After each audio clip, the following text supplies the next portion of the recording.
Well, if you're from the state of Alabama and you don't know what an Auburn man means, then you've not been here very long, because it's a special place that sort of stands for the way we work, the way we contribute in the community, the way we take our values and try to affect others with it. So when you either graduate from Auburn or you work at Auburn, it gets sort of infectious, and you got to act accordingly. So, I just got asked the question about whether or not I was going to be at Auburn, and my commitment is to Auburn. Auburn made a great commitment to me, so my greatest concern is, look, I've got to win to be able to stay there, and I've not won enough to be able to stay there. Auburn doesn't need to worry about me leaving. Did you realize what that term meant when you got there? Has it taken time to do that? I didn't know what it meant, but I figured it out pretty quickly. No, I didn't.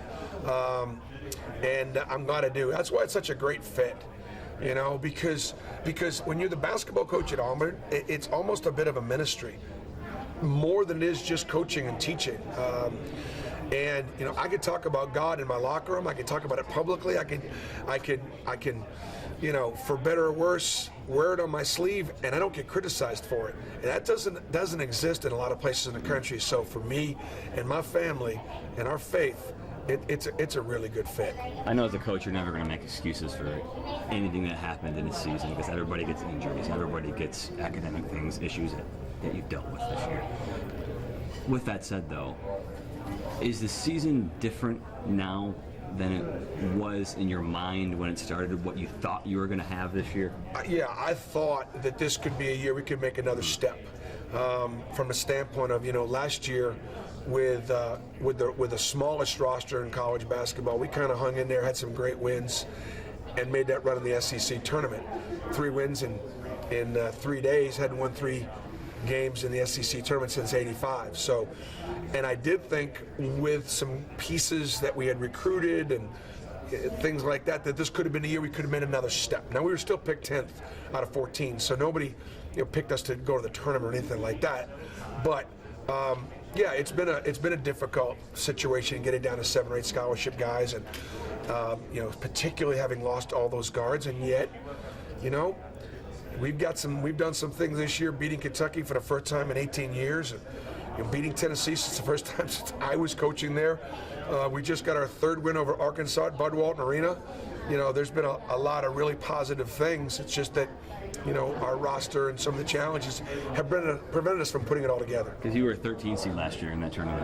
Have the guys talked about that at all, or is it kind of like one of those silent things in terms of, can we do it again this year? I think right now, one of the things that we're trying to do, we won 4 SEC games last year in the regular season. Can we win 5? Can we win 6? Can we do something that we didn't do last year? And given everything that we've been through, it's amazing that we are in that position right now. We got Georgia on Wednesday. We probably are going to be without Tyler Harris, which is just incredible.